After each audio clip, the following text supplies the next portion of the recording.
Hello friends, मैं Sanjay sir. जैसा कि आप लोग जानते हो, मैं पढ़ा रहा हूँ आप लोगों को क्लास 9 की मैथ, जिसमें हमारा पहला चैप्टर है नंबर सिस्टम, संख्या पद्धति। मैंने इसका फर्स्ट वीडियो अपलोड कर दिया है। आज हमारा सेकेंड पार्ट है। इसमें हम पहले कुछ थोड़ा सा रिवीजन करेंगे, उसके बाद सेकेंड वीडियो स्टार्ट करेंगे। तो आइए देखते हैं। जैसा कि मैंने बताया था आप लोगों को, प्राकृतिक संख्या है, पूर्ण संख्या, पूर्णांक और परिमेय संख्या है। तो पहले देखिए, मैं प्राकृतिक संख्या क्या है मैं बताया था उस दिन। गिनती वाली संख्याएं प्राकृतिक संख्याएं कहलाती हैं। जैसे आपको किसी वस्तु को गिनना होता है तो आप गिनती स्टार्ट कर देते हो, 1 2 3 4 5 6 7, यही हमारी क्या है, प्राकृतिक संख्याएं हैं। और मैंने इसमें बताया था प्राकृतिक संख्याओं को कैपिटल N द्वारा प्रदर्शित करते हैं। उसके बाद हमारी दूसरी संख्या आती है पूर्ण संख्याएं, होल नंबर्स। इसकी परिभाषा है, प्राकृतिक संख्याओं के साथ शून्य को भी सम्मिलित कर लेने पर प्राप्त होने वाली संख्याएं पूर्ण संख्याएं कहलाती हैं। कैसे कि प्राकृतिक संख्याओं के साथ शून्य को सम्मिलित करें। ये देखिए, हमारी 1 2 3 4 5 6 क्या है, ये एक पूरी प्राकृतिक संख्या है। तो हमने इसमें ऐड क्या कर लिया, 0 को ऐड कर लिया, तो ये हमारी संख्या कहलाई पूर्ण संख्या। पूर्ण संख्या को कैपिटल W से प्रदर्शित करते हैं। उसके बाद हमारा आता है पूर्णांक, इंग्लिश में इसे बोलते हैं इंटीजर। मैंने इसकी परिभाषा बताई थी, सभी पूर्ण संख्याओं तथा प्राकृतिक संख्याओं के ऋणात्मक के संग्रह को पूर्णांक कहते हैं।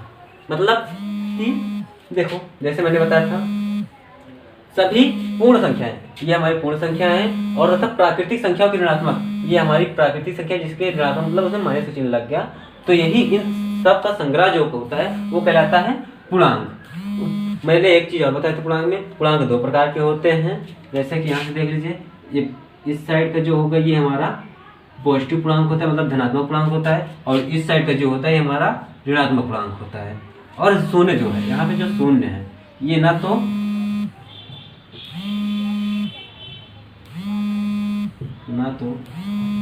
धनात्मक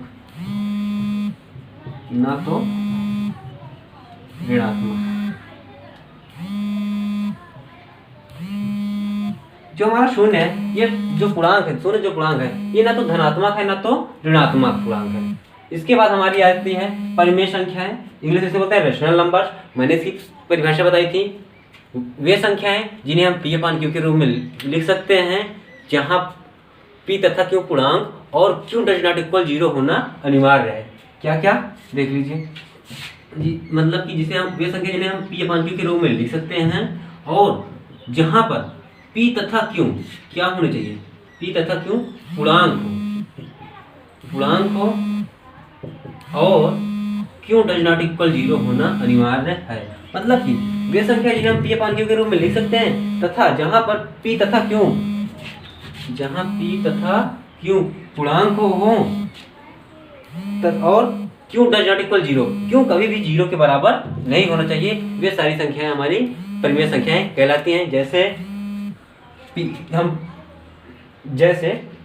-1/2, 5/15, 8/12 आदि परिमेय संख्याएं हैं। मैंने ये भी बताया था, परिमेय संख्याओं को कैपिटल Q द्वारा प्रदर्शित करते हैं। आइए, इसके बाद हम आपको ये हो गया हमारा रिवीजन। इसके बाद हम आपको पढ़ाने चल रहे हैं अपरिमेय संख्याएं। आइए फ्रेंड्स, अब हम देखते हैं परिमेय संख्याएं और वास्तविक संख्याएं क्या होती हैं। परिमेय संख्याएं वे संख्याएं जो P अपान Q के रूप में न लिखी जा सके, मतलब न लिखा जा सके, जहां P तथा Q पूर्णांक तथा Q डज नॉट इक्वल 0 हो, अपरिमेय संख्याएं कहलाती हैं। ये पूरा का पूरा परिमेय संख्याओं का उल्टा है। ये जो संख्या है अपरिमेय संख्या है, पूरा का पूरा मतलब परिमेय संख्याओं का उल्टा है। जिसके उदाहरण जैसे √2, √3, √5, पाई आदि, ये सब अपरिमेय संख्याएं। उसके बाद हमारी आती है वास्तविक संख्याएं। वास्तविक संख्या मतलब इंग्लिश में इसे बोलते हैं रियल नंबर। जो वास्तविक संख्या से दो संख्या से मिलकर बनती है परिमेय संख्याएं, और अपरिमेय संख्याएं जो होती हैं ये बराबर वास्तविक संख्याएं होती हैं। इसकी परिभाषा देख लीजिए, सभी परिमेय और अपरिमेय संख्याओं को एक साथ लेकर बनने वाली संग्रह को वास्तविक संख्याओं का संग्रह कहलाता है। क्या, एक बार फिर से देख लीजिए, सभी परिमेय और अपरिमेय संख्याओं को एक साथ लेकर बनने वाली संग्रह को वास्तविक संख्याओं का संग्रह कहलाता है। इसे कैपिटल R द्वारा प्रदर्शित करते हैं। ये एक नोट है, इसे देख लीजिए नोट। सभी परिमेय और अपरिमेय संख्याएं वास्तविक संख्याएं होती हैं, क्योंकि ये वास्तविक संख्या बनाई किससे है, परिमेय और अपरिमेय संख्याओं से। इसके बाद आइए हम बात करते हैं अब मतलब ये जो अंडर रूट वाली संख्याएं हैं इनको हम संख्या रेखा पर कैसे निरूपित करते हैं। तो आइए अब हम देखते हैं इसे। हाँ तो फ्रेंड्स आइए देखते हैं संख्या रेखा पर निरूपण। यहाँ पे मैंने एक उदाहरण लिया है, संख्या रेखा पर अंडर रूट 13 को निरूपित कीजिए। तो देखिए हमको इसमें सबसे पहले करना है जो संख्या दी गई है ना उसके वर्गों के योगफल के रूप में लिखना है। कैसे? वर्गों के योगफल के रूप में। ये चीज़ होता क्या चीज़ है, जैसे आप लोग देख लीजिए, जैसे यहाँ पे दे दिया 13, क्या दिया है 13। अब ये हमको इसको संख्या को तोड़ना है ऐसी दो संख्याओं में कि जिनका वर्ग करें और फिर जोड़ दें तो वो कितना आ जाए, इस 13 के बराबर आ जाए। ठीक, तो मान लीजिए हम लेते हैं 9 और 4, 9 4 हमारे होते हैं 13। ये जो 9 है ये 3 का वर्ग है और ये जो 4 है ये 2 का वर्ग है। तो कितना हो गया, 3 3 9 हो जाएगा और 2 दूना 4 और 9 4 फिर कितना हो जाएगा हमारा 13, फिर वही प्राप्त हो जाएगा। इसके बाद अब ये जो हमको मिल गई, हमें दो संख्याएं मिल गई। पहली संख्याएं हैं क्या दोनों, a बराबर मान लीजिए 3 इकाई और b बराबर मान लीजिए 2 इकाई।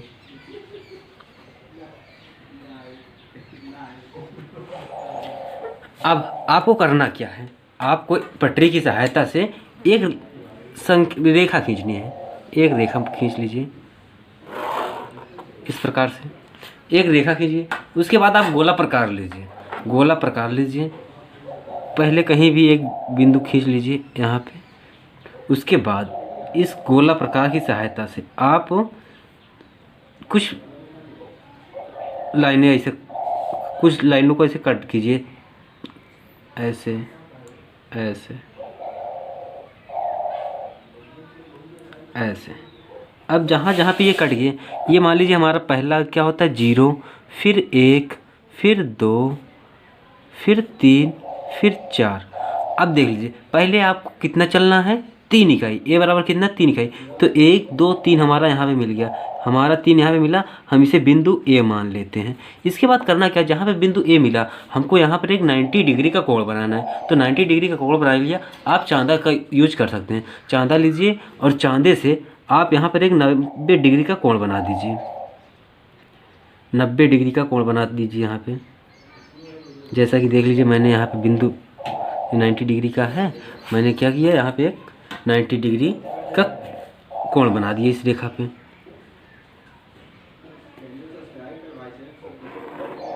ये देखो ऐसे हो गया।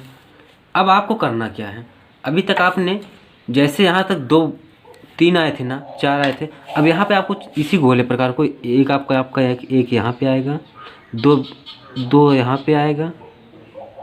ठीक, तो जहाँ पे 2 आया ये हमारी 3 इकाई थी, ये हमारी कितनी है 2 इकाई।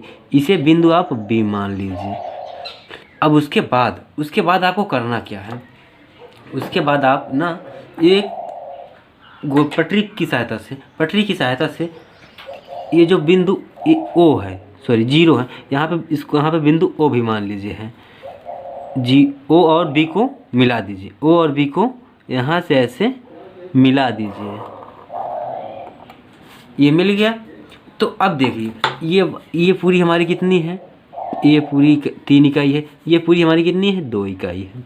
अब हमको ये ज्ञात करना है, उससे पहले आप कुछ चीज़ें देख लीजिए, मैं बता रहा हूँ। यहाँ पे हमने पहले ये किया ये चीज़ें देख लीजिए। हमने यहाँ पे किया इतना सा है कि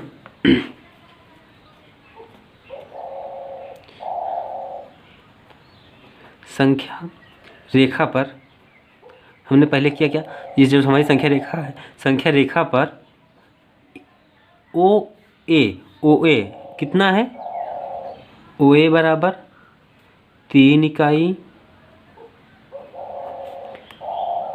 तथा AB बराबर 2 इकाई। इस प्रकार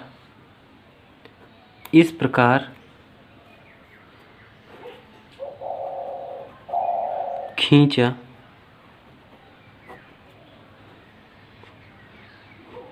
जो ए बी लंब है किस पे, ओ ए पर, तथा ओ बी को मिलाया।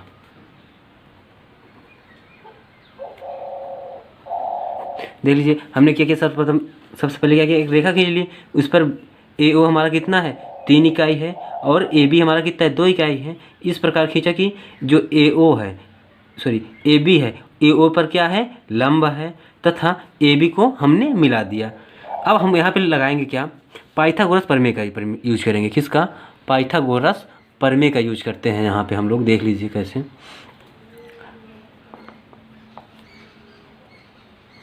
पाइथागोरस प्रमेय, जो पाइथागोरस प्रमेय है देख लीजिए। ओ बी क्या है, ओ बी बराबर अंडर रूट ओ ए का स्क्वायर प्लस ए बी का स्क्वायर बराबर अंडर रूट 3 का स्क्वायर, क्योंकि ए ओ बराबर हमारा कितना है 3 है और ए बी बराबर हमारा कितना है 2 का स्क्वायर, तो हो कितना जाएगा 3 का वर्ग 9 होगा और 2 का वर्ग 4 होगा, ये टोटल 9 4 13। ओ बी बराबर हमारा कितना आ गया अंडर रूट 13 आ गया ओ बी बराबर। अब हमको यहाँ पे क्या करना है, यहाँ पर बिंदु ओ को केंद्र मानकर क्या करना है, बिंदु ओ को, ये जो है बिंदु ओ को केंद्र मानकर तथा ओ बी माप लेकर, कितना ओ बी माप की एक मान लीजिए त्रिज्या है, क्या है त्रिज्या है, लेकर बिंदु बी से एक चाप लगाएंगे। क्या लगाएंगे, ऐसे एक चाप लगाएंगे। ठीक, एक चाप लगाएंगे जो संख्या रेखा पर, जो संख्या रेखा पर कहीं ना कहीं पर जहाँ पर कहीं पर काटेगा, अतः जहाँ पर भी यह चाप काटेगा संख्या रेखा पर, वही हमारा अंडर रूट 13 होगा, मतलब स्थित होगा। जैसे बता कैसे, देख लीजिए हम करते क्या हैं, ये बिंदु ओ को केंद्र मानकर ए बी एक मान लीजिए एक त्रिज्या हमारी है, क्या है ए बी एक त्रिज्या है, ए बी क्या है त्रिज्या है। अब यहाँ से हम क्या करेंगे, एक चाप खींचेंगे ऐसे। ठीक, हम करेंगे क्या, एक मिनट,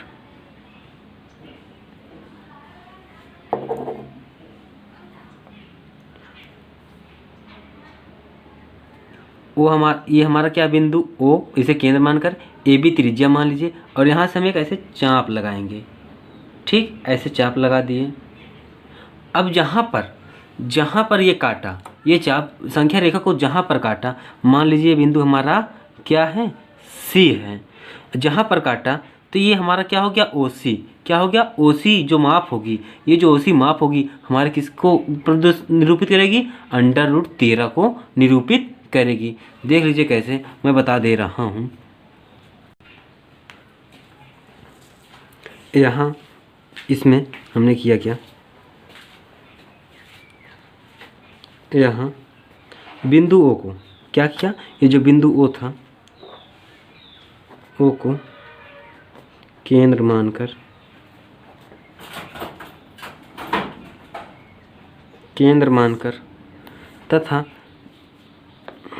तथा ये जो ओ बी था, ओ बी को क्या मान लिया ओ बी माप की, तथा ओ बी माप की समान त्रिज्या लेकर क्या होगी, मान लीजिए हमने क्या मान लिया, ये ओ बी जो हमारा है क्या एक त्रिज्या है,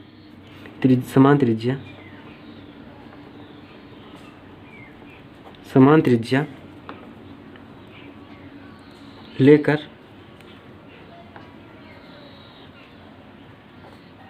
बिंदु बी से क्या करेंगे, एक चाप लगाएंगे, एक चाप लगाया, क्या किया एक चाप लगाया,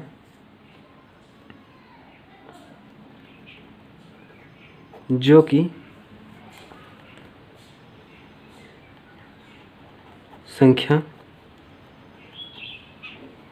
रेखा को बिंदु सी पर क्या करेगा, काटता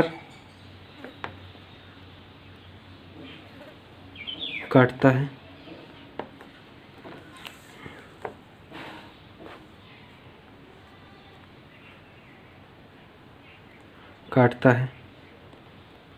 अतः ओसी बराबर ओसी माप, अतः ओसी माप √13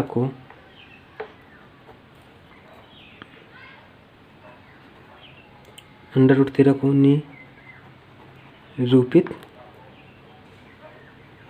करती है। देख लीजिए एक बार फिर से, संख्या रेखा पर √13 को निरूपित कीजिए। इसमें हमने क्या किया, सर्वप्रथम हमने क्या किया, जो संख्या दी गई है उसके वर्गों के योगफल के रूप में लिखा। क्या, जैसे 9 4 कितना होता है 13, ये 3 9 क्या है 3 का वर्ग है और 4 क्या है हमारा 2 का वर्ग है। तो हमको यहाँ से दो संख्या मिल गई, a बराबर 3 इकाई और b बराबर 2 इकाई। तो हमने किया क्या, सर्वप्रथम एक रेखा खींची। क्या किया, सर्वप्रथम एक रेखा खींचा, इस पर हमने बिंदुओं को निर्धारित किया, अंकों को निर्धारित किया समान दूरी लेकर। तो हमने पहले इधर पहले क्या ले लिया, 3 इकाई इधर ले लिया।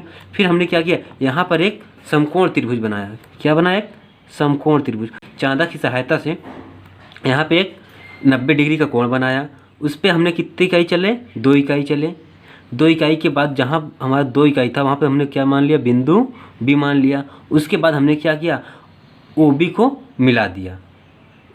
उसके बाद हमने यहाँ पे संख्या रेखा पर हम मान लो AO बराबर हमारा कितना हो गया, 3 इकाई, तथा AB बराबर कितना हो गया, 2 इकाई। इस प्रकार OB खींचा, जो AB लंब है AO पर, तथा OB को मिलाया। इसके बाद हमने क्या किया, इसमें फिर क्या, पाइथागोरस प्रमेय का प्रयोग, जो जैसे जिसमें समकोण त्रिभुज में जब 2 भुजाएं दी हो रही होती, तीसरी भुजा ज्ञात करने के लिए हम लोग पाइथागोरस प्रमेय का यूज करते हैं। तो पाइथागोरस प्रमेय का प्रयोग हमने किया। तो ये हमारा क्या है, बड़ी भुजा कर्ण है। तो OB बराबर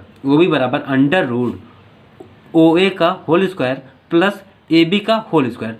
तो AO बराबर हमारा कितना था, 3 था, और AB बराबर हमारा कितना था, 2 था। तो ये हमारा कितना हो गया, 3 इकाई हो गया, 3 का स्क्वायर हो गया, और ये हमारा कितना हो गया, 2 का स्क्वायर हो गया। तो 3 का स्क्वायर कितना होता है, 9, और 2 का स्क्वायर कितना होता है, 4। तो टोटल कितना, 9 4 13। तो OB बराबर हमें कितना मिल गया, 13 मिल गया। जब हमें OB बराबर 13 मिल गया तो हमने किया क्या, यहाँ पर हमने किया क्या, यहाँ बिंदु को केंद्र मानकर, बिंदु O को केंद्र मानकर, तथा OB माप की त्रिज्या ली। हमने क्या किया, इसको एक त्रिज्या लिया इस प्रकार से, ऐसे यहाँ पे बिंदु O को केंद्र माना है, त्रिज्या ली। उसके बाद क्या किया,